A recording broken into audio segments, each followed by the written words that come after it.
والشمس وضحاها والقمر إذا تلاها والنهار إذا جلاها والليل إذا يغشاها والسماء وما بناها والأرض وما طحاها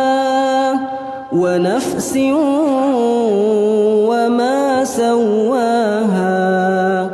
فألهمها فجورها وتقواها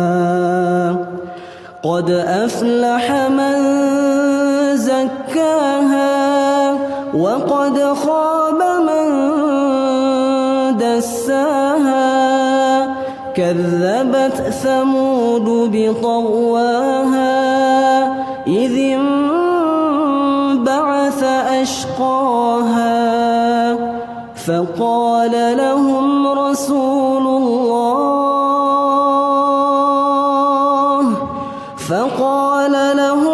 رسول الله ناقة الله وسقياها فكذبوه فعقروها فدمدم عليهم ربهم بذنبهم فسواها ولا يخاف عقباها.